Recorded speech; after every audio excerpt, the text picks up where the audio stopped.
안녕하세요. 여기에 대해서 미국 시장 읽어주는 남자 여민은 오늘 11월 8일 화요일 순서입니다. 중간선거를 하루 앞두고 어제도 미국 시장이 올랐습니다. 시장 일단 3대 지수 먼저 보시면 다우가 1.31%로 가장 크게 올랐습니다. S&P 500 0.96%, 나스닥 0.85%, 중소형 러셀 2000 0.55% 상승 마감했습니다. 그리고 유럽 쪽도 대체로 다 상승을 했고요.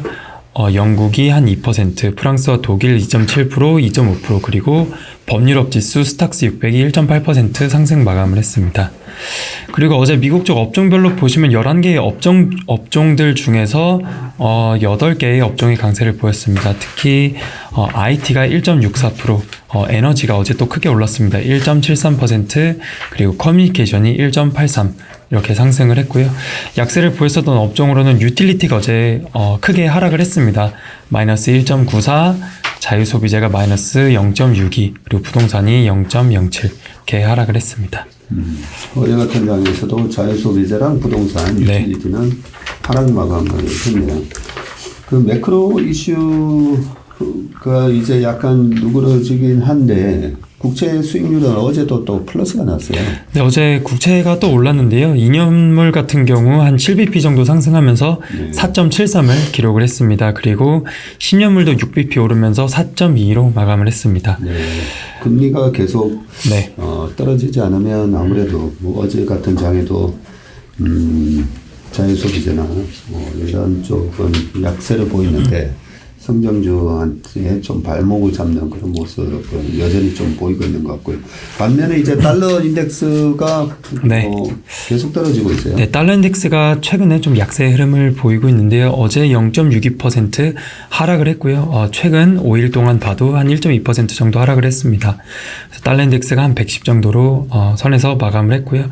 어제 뭐 유가 같은 경우 배럴당 91.8달러, 그래서 0.84% 정도 하락을 했습니다. 반면에 미국의 2000년 가스는 5.7% 정도 상승을 하면서 6.8에 마감을 했습니다. 또 반면에 그 유럽 쪽 그 네덜란드 TTF 가스는 마이너스 한 4.45% 하락을 하면서 한 110유로선 정도로 마감을 했습니다. 네. 유럽 쪽 가스 가격이 약간 더 오버슈팅을 했기 때문에 천연가스 가격의 상승에 비해서 TTF 가스는 좀 하락하는 모습을 보이는 것 같고요. 구리 가격이 어제 한 7% 정도 상승을 했습니다. 구리가 올랐고 구리 가격과 좀 상관관계가 높은 종목 중에서 프리포트 맥모란이 있는데요. 프리포트 맥모란 같은 경우는 어제 한 2% 정도 하락을 하기도 했습니다. 그렇네요. 보통 구리 가격이 오르면 프리포트 맥모란 같은 경우에는 좀 같이 연동돼서 오르던 경향이 있는데 일시적일 거다라고 보는 수도 있겠네요. 구리 가격의 상승이. 일단 3분기 실적 시즌이 거의 다 지나가고 있습니다. 팩트셋에서 3분기 어닝 시즌이 한 85% 정도가 실적을 발표했다라고 하고요. S&P 500들 기업들 중에서 그 중에 약 한 70% 기업들이 예상치를 상회하는 EPS를 발표를 했다라고 합니다. 그래서 5년 평균인 77%, 10년 평균인 73%를 하회하는 수준이고요. 3분기 S&P 500 이익 성장률은 2.2%, 지난 9월 30일에 2.8% 대비해서 하향 조정이 되고 있습니다. 그래서 현재 S&P 500의 그 포워드 PER 기준이 PER이 현재 한 16.1배 수준으로 5년 평균 18.5배, 10년 평균 17.1배를 하회하는 수준에 있습니다. 그리고 이 모건 스탠리의 마이클 윌슨이 또 어제 한마디 했습니다. 이번 주 뭐 중간선거 그리고 CPI 이런 것들이 있는데 이런 것들이 좀 잘 지나가게 되면 약시장 랠리가 좀 더 오래 지속될 것이다 라고 하면서 다만 S&P 500 지수가 3,950까지 뛰면은 좀 하락 가능성이 있다. 그래서 4,000을 어느 정도 좀 고점으로 보고 있는 것 같습니다. 이건 해석을 해서 약세장 랠리라고 하니까 약세장 밑으로 치단 랠리가 지속될 수도 있다. 이런 식으로 좀 들리는데 요거는 베어마켓 랠리. 베어마켓 랠리. 베어마켓 중에서도 한 번씩 오는 그런 반등장을 얘기를 하는 것 같고요. 더 오래 지속될 수 있으면서 3,950 3,950. 네, 그렇습니다. 올라갈 수 있다. 네, 어제 지수가 한 3,806 정도에서 마감을 했거든요. 네. 그래서 한 4,000 정도 가면은 좀 내려갈 가능성이 있다라고 얘기하는 것 같습니다. 그리고 또 골드만삭스에서는 S&P 500 지수의 이익률 추정치를 1.9%로 전망을 했습니다. 앞서 팩트셋 같은 경우 2.2%로 전망을 했는데 골드만삭스는 조금 더 낮게 보고 있고요. 올해 EPS 전망치를 226에서 224로 하향 조정을 했고 내년 EPS 전망치도 234에서 224로 하향 조정했습니다. 그리고 2024년 EPS 전망치 또한 243에서 237로 하향 조정을 했는데 24년까지 기업들의 실적 감소 및 성장 정체 영향을 반영을 한다. 그래서 이런 부분들이 24년까지 좀 부진할 것이고 실적 부진이 예상보다 장기화 될 수 있다라는 내용입니다. 그래서 S&P 500 지수를 연말에 3,600, 내년 말에 한 4,000포인트 전망을 하고 있습니다. 그래요. 네. EPS 전망치를 올해를 224달러로 낮추고 네. 내년에도 224달러로 낮췄으니까 내년 2023년 EPS 전망치를 이제 0으로 보는 거다. 그렇죠? 네, 그렇습니다. 이익 성장률을 0으로 보고 있습니다. 그리고 24년도에는 237불까지 올라가니까 13달러 정도 증가를 하니까 한 이익 전망치가 5% 정도 증가하는 걸로 보고 있군요. 네, 그리고 UBSA 아란드 캡테인 이분이 S&P 500 지수를 내년 2분기쯤에 3,200선의 바닥을 찍고요. 연말까지 한 4,000을 전망을 했습니다. 그래서 조금 긍정적인 얘기인 것 같은데 연준의 긴축 효과가 나타나면서 금리가 하락하고 인플레이션이 둔화되는 환경이 좀 만들어지면서 바닥을 찍고 지수가 그 뒤에 좀 상승을 할 것이다. 뭐 이런 또 전망을 내놓기도 했습니다. 그래서 뭐 마이클 윌슨이라든지 뭐 골드만삭스 쪽이라든지 UBS 이렇게 각 그 미국의 증권사마다 약간 좀 다른 좀 의견들이 이렇게 나오고 있는 상황인 것 같습니다. 그렇군요. 네, 그리고 아래 사진 1번과 2번을 같이 참고해 주시면 되는데 그 중고차 가격이 하락을 하고 있습니다. 그래서 리먼 사태 이후 최대 급락을 했다. 라고 하는데, 네, CPI가, 이번 주에 발표가 되고요. 그 CPI의 이 중고차가 한 2%에서 3% 정도 비중을 차지합니다. 그래서 최근에 발표된 이 맨하임 중고차 지수가, 10.6% YY로 하락을 했고요. 28년 역사상 최대 폭의 하락이라고 합니다. 그리고 MOM으로는 2.2% 이렇게 하락을 했습니다. 그래서 중고차와 관련이 있는 기업들, 어제 말씀을 드렸었던 이 카바나 같은 기업, CVNA는 어제 15.64% 하락을 했고요. 아니 그저께 밤에도 38% 이렇게 폭락을 하게 됐었습니다. 네, 그렇습니다.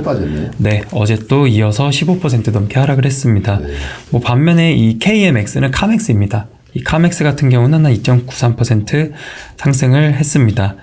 그래서 사진 2번을 보시면은 이 MOM과 YY 수치로 이렇게 하락을 했고요. 그래서 10월 달에 MOM으로 마이너스 2.2%, YY로는 10.6% 하락을 했는데 빨간색 박스 쳐놓은 거 보시면 어떤 그 차량별로 뭐가 가장 많이 하락을 했냐라고 보면은 럭셔리카, 조금 이 비싼 쪽이 YY로 13.6%, 그리고 SUV 이쪽에서 YY로 12.4%, 그리고 이 미드 사이즈카 한 중형급 차를 얘기하는 것 같은데요. 이쪽도 YY로 한 11% 정도 하락을 했습니다. SUV도 많이 빠졌다, 그죠? 네, 그렇습니다. 그래서 이번 주 목요일 날 발표되는 CPI가 또 10월 달치인데 10월 달에 중고차 가격이 많이 하락을 해서 이런 부분들이 또 CPI에 반영이 되어 있을지 한번 보면 좋을 것 같습니다. 이번 주에 발표되는 CPI가 10월 CPI를 발표하고 그렇습니다. 지금 이 중고차 10월 달이 28년 만에 최대 낙폭을 기록을 하고 있으니까 아무래도 지금 8%인가요? CPI에 대한 컨센서스. 이게 조금 뭐 미국의 증권사나 이게 매체마다 좀 다른데 낮게 보는 곳은 한 7.9까지도 좀 보고 있는 것 같고요. 블룸버그 같은 경우는 지난달이 8.2인데 한 8.1 이렇게 좀 더 보수적으로 보고 있기도 합니다. 대체로 한 8% 정도 수준이라고 보시면 되겠습니다. 28년 만에 최대치면 28년 전이면 언제죠? 그러면 1996년 94년 그렇죠? 네. 1994년 이후 처음이란 말인데, 네, 여기 표에선 또 화살표 쳐놓은 게 2008년 만에 또 거의 최대의 하락이다. 이 리먼 사태 이후 최대의 제일 많이 하락을 했다. 또 이렇게 되어 있습니다. 그렇네요. 네. 2008년에도 2008년 초에 이 정도 빠지는 건지 2008년 한창 리만 사태 이후에 극에 달했을 때, 공포감이 극에 달했을 때인지를 지금 보니까 2008년 한 11월, 12월 요때 네. 하락폭만큼 빠졌네요. 네, 그렇습니다. 그리고 이 정도 빠졌던 게 2003년 초에도 네. 그때 이제 코로나 위기랑 2003년 3월 달에 이라크 전쟁이 일어났고 그때 바닥 쳤을 때도 중고차 지수가 이만큼 빠졌었네요. 굉장히 이 중고차 지수 하락의 폭이 이 정도 내려갔을 때가 다 지수 저점일 때 이런 게 기록이 됐었네 보니까 재미네요. 네, 그리고 중간선거가 내일 되어 있습니다. 그래서 정치 관련 이 전문 매체기 폴리티코 이 포캐스트 2022년에서 잠시 참고를 해봤는데요. 사진 3번에서는 이제 상원입니다. 상원 쪽에서는 그냥 중간 약간 중립적으로 해서 공화당일지 뭐 민주당일지 좀 중립으로 보고 있고요. 또 사진 4번에서는 이쪽은 더 하우스라고 해서 하원입니다. 그래서 이쪽에서는 likely 리퍼블리칸이라고 해서 공화당 쪽이 승리를 할 것으로 이렇게 좀 전망을 하고 있습니다. 그리고 또 사진 5번 같이 봐주시면 위에 그 세네이트 이쪽이 그 상원인데요. 상원 쪽에서도 그 오른쪽 빨간색이 50.7입니다. 그래서 50.7로 공화당이 승리를 할 것으로 좀 더 전망을 하고 있고요. 아래 더 하우스는 하원인데 하원 쪽에서도 공화당이 224.8로 좀 더 우세할 것으로 이렇게 전망을 하고 있습니다. 이게 투표나 이런 걸로 해서 좀 집계가 되는 것 같습니다. 그래서 이쪽 매체에서는 대체로 공화당 쪽의 승리를 전망을 하고 있고 또 이런 걸 보면서 일론 머스크가 또 트위터를 올렸습니다. 그래서 내용은 좀 보시면 되는데 그냥 공화당 의회를 만들어주자 뭐 이런 내용의 또 트위터를 올렸습니다. 예.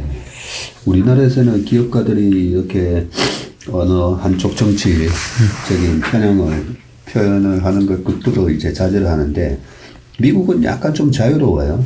네, 내가 어떤 정당을 지지한다 이런 부분이 있어서 좀 자유로운 모습인데 일론 머스크는 일단 공화당을 지지한다는 그런 뜻이네요. 네, 그렇습니다.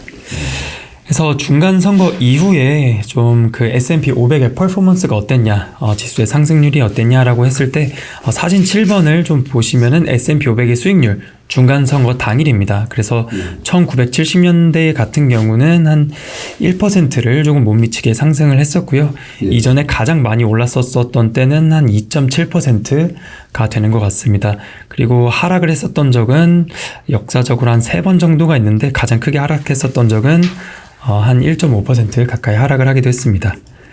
그리고 또 그 우측의 사진 8번에 보시면은 S&P 500의 수익률 중간선거 하루 이후입니다.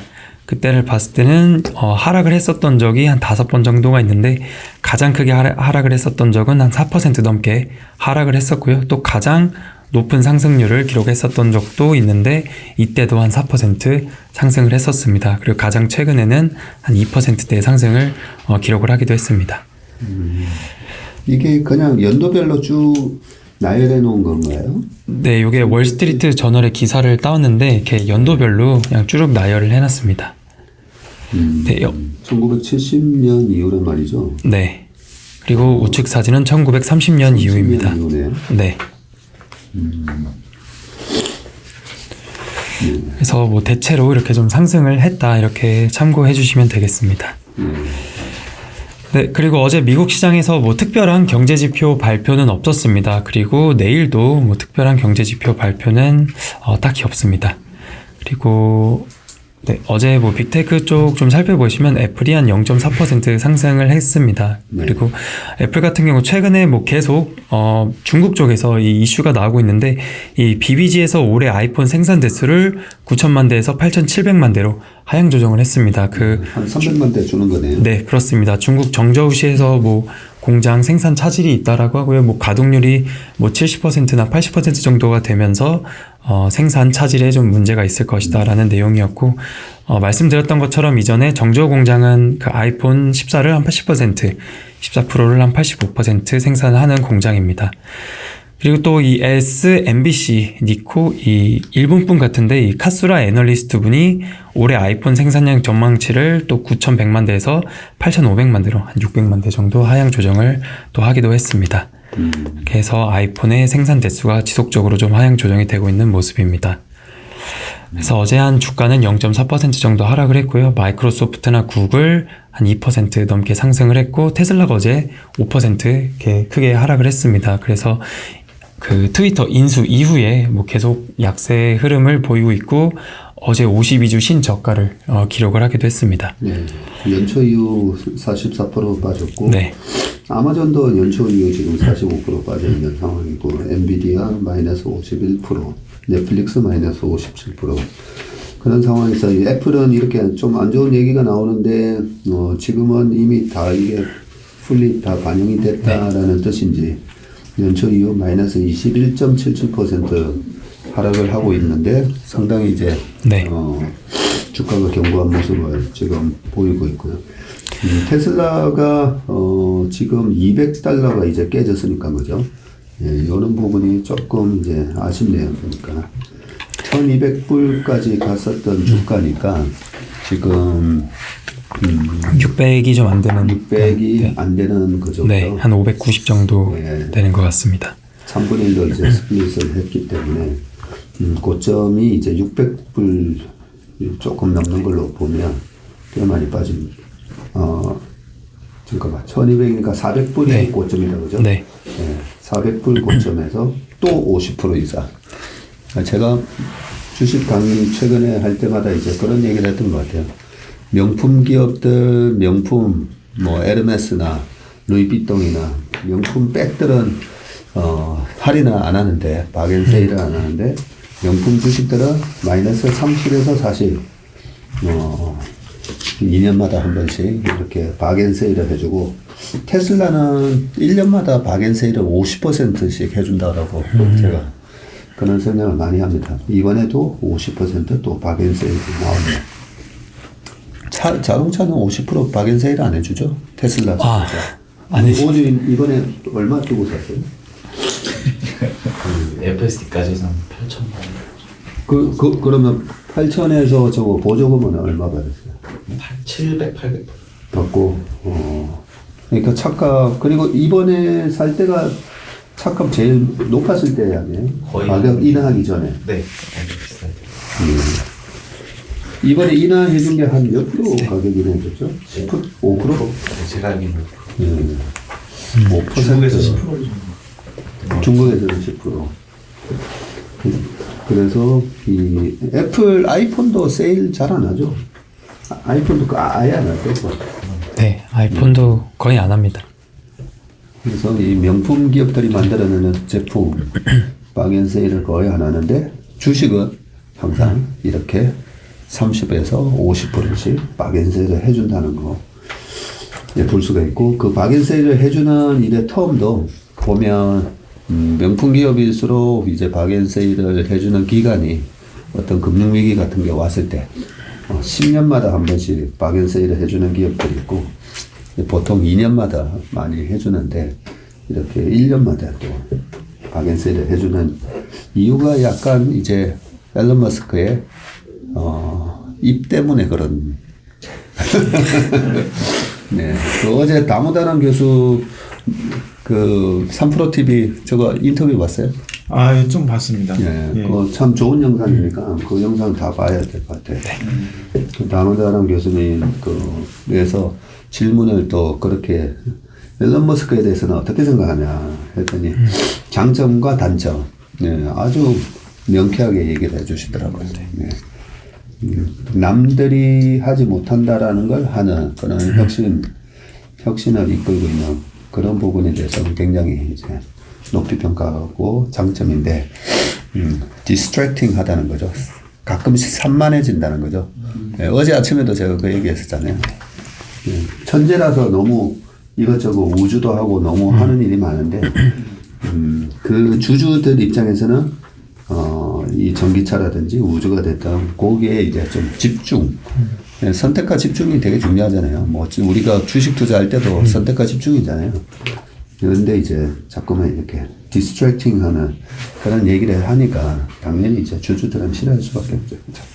아무튼 그런 이유 때문에 그래도 한 번씩 50%씩 박앤세일을 1년이 멀다고 해주니까 잘 이용을 하면 될 것 같습니다. 또 다른 특징 요 태양광 관련주 있나요?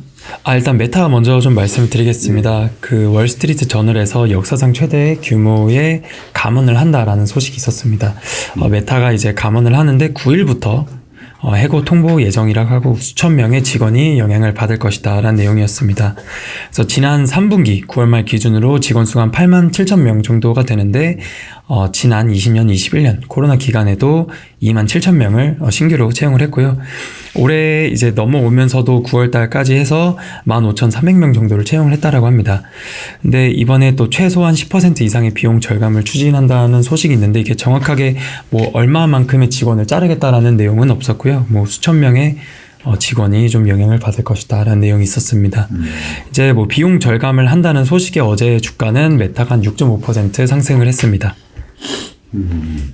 그렇군요. 네, 그리고 이제 좀 섹터별로도 잠깐 보시면 필라델피아 반도체 지수가 어제 한 2.2% 정도 상승을 했습니다. 네. 뭐 엔비디아나 AMD 대체로 1% 넘게 상승을 했고요.